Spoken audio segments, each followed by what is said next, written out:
Selamat datang di channel Diare Production, dan untuk hari ini kita akan membahas seputar fotografi, yaitu jenis-jenis fotografi. Teman-teman, untuk jenis-jenis fotografi sangatlah banyak ya, dan untuk kali ini kita akan membahas beberapa aja yang sering kita jumpai di luar sana. Oke, kita akan mulai dengan yang pertama, yaitu portrait fotografi.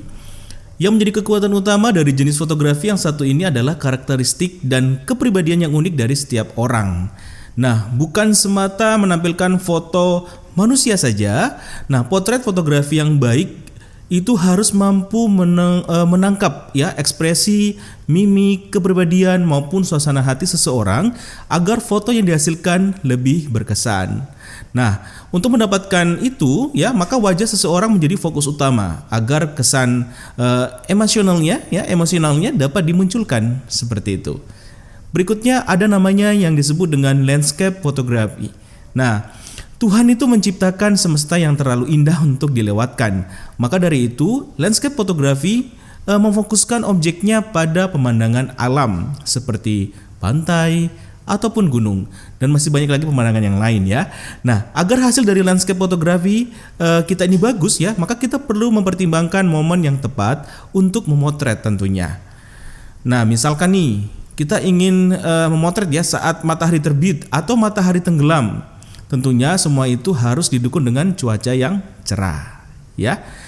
Berikutnya ada lagi yang namanya disebut dengan human interest photography ya. Hampir sama dengan potret fotografi ya.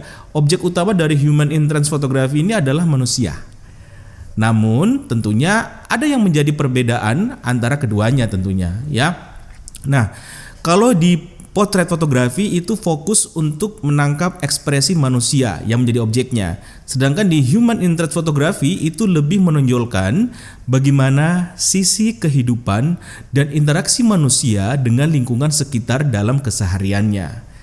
Nah, tujuannya adalah untuk membangkitkan perasaan simpati maupun empati dari penikmat foto tersebut. Oke. Berikutnya ada namanya aerial photography ya. Jika kalian melihat suatu objek yang seolah-olah tampak dari sisi atas, itulah yang disebut dengan aerial photography ya.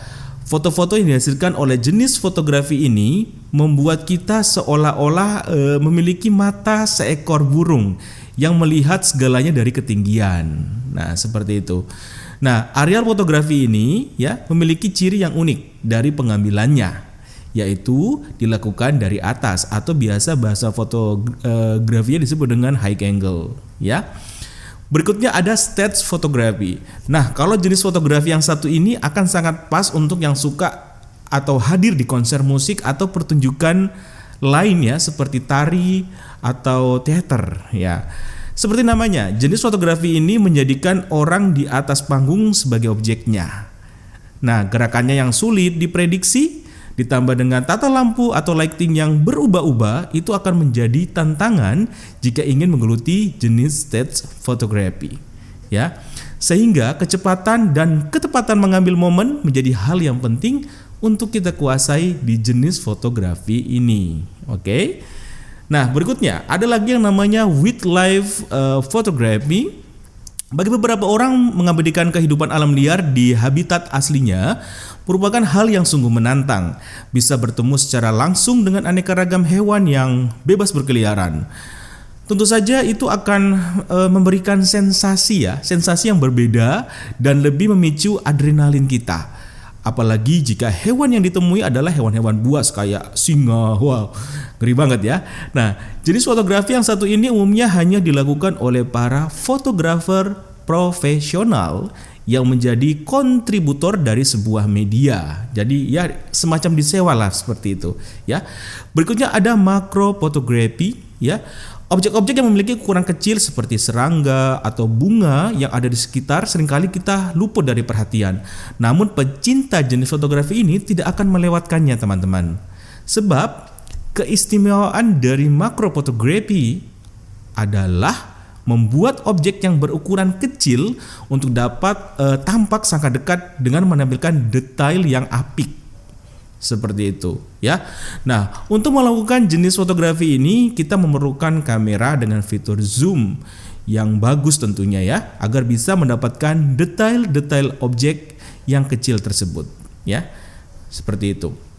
Kemudian ada lagi teman-teman yang disebut dengan fotojournalism atau journalism photography. Nah, jenis fotografi ini hampir sama dengan wildlife photography. Biasanya dilakukan oleh fotografer profesional yang menjadi kontributor dari sebuah media. Tujuan utama dari fotojournalism ini adalah menyajikan foto yang memiliki cerita atau nilai berita. Kemudian foto tersebut dapat digunakan untuk keperluan penayangan berita atau publikasi di media massa. Nah, seperti itu ya. Nah, objek-objek yang diambil oleh jenis fotografi ini merupakan hal-hal ya atau kejadian yang terjadi di sekitar dengan prinsip utama yaitu menghasilkan foto yang merupakan kejadian sesungguhnya ya. Tadi tanpa rekayasa dan memihak ke satu atau yang lainnya seperti itu. Oke.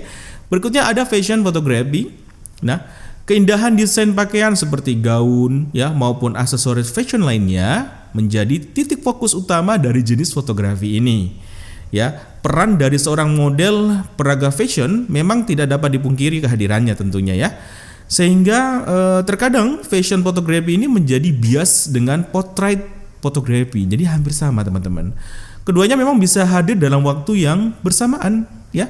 Tapi kalau fashion photography ini akan menekankan fokusnya pada desain pakaian agar orang-orang bisa tertarik untuk membelinya.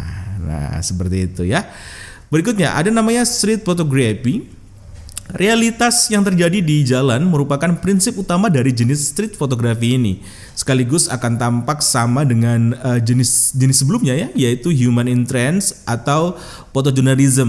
Nah, di situ ada kesamaan sedikit ya. Namun ada ciri khas yang ditawarkan oleh street photography ialah suatu pendekatan yang berusaha menampilkan realitas sesungguhnya yang terjadi di ruangan publik secara spontan. Jadi yang perlu digarisbawahi adalah secara spontannya itu. Oke, berikutnya ada lagi namanya architectural photography ya. Sebagaimana namanya, jenis fotografi ini dia menampilkan keindahan bentuk bangunan atau gedung, teman-teman. Nah, fotografer untuk architectural fotografi ini ya mestilah jeli ya dalam memperhatikan setiap sudut dan celah bangunan agar dapat memperoleh komposisi yang ritmis, jadi yang pas seperti itu. Selain itu, angle foto juga bisa menjadikan faktor yang penting agar foto yang dihasilkan tidak tampak statis ya, seperti itu. Nah, architectural photography ini sering dipakai untuk keperluan komersil ya, seperti promosi hotel maupun apartemen ya, atau mungkin promosi yang lainnya. Oke. Berikutnya ada yang paling keren yang namanya sport photography ya. Dalam olahraga ada banyak sekali momen-momen dramatis yang terjadi dan tentunya sangat menarik untuk diabadikan dalam sebuah foto kan. Nah, dengan dasar itulah hingga akhirnya muncul yang disebut dengan sport photography ya. Yang mana dia berusaha untuk mengabadikan setiap kejadian yang menarik di tengah lapangan atau lintasan. Nah, untuk menangkap objek dengan baik dalam jenis fotografi ini, kita lebih baik itu menggunakan kamera yang dilengkapi dengan lensa tele atau pengambilannya bisa dilakukan dengan jarak jauh, teman-teman. Seperti itu. Ya. Berikutnya ini yang paling bikin lapar ya, namanya food photography. Lebih dari sekedar menampilkan makanan yang ada dalam piring agar orang yang melihatnya bisa langsung merasakan lapar ya. Nah, di food photography ini kita dituntut sebagai seorang fotografer ya, itu mampu menciptakan komposisi yang bagus dan memperlihatkan detail serta tekstur yang kita bidik ya. Teksturnya harus kelihatan untuk makanannya. Untuk menampilkan detail dan tekstur tersebut, faktor pencahayaan harus benar-benar diperhatikan. Apapun itu ya, pasti cahaya itu sangat berpengaruh. Oke. Berikutnya ada lagi yang namanya still life photography. Jenis fotografi ini menawarkan tantangan besar, yaitu bagaimana membuat objek benda mati ya yang akan dibidik itu bisa tampak lebih hidup, teman-teman. Dengan kata lain, objek yang ada nantinya tidak sekedar menampilkan benda mati saja ya, namun lebih dari itu. Di dalam still life photography ini mampu bercerita kepada penikmat foto lewat komposisi, teman-teman, properti dan tentunya pencahayaan yang bagus ya. Jika diibaratkan lukisan, still life photography ini bagaikan lukisan abstrak, teman-teman, yang memiliki maksud tertentu di baliknya. Oke. Nah, mungkin itu saja teman-teman yang bisa saya sajikan tentang jenis-jenis fotografi.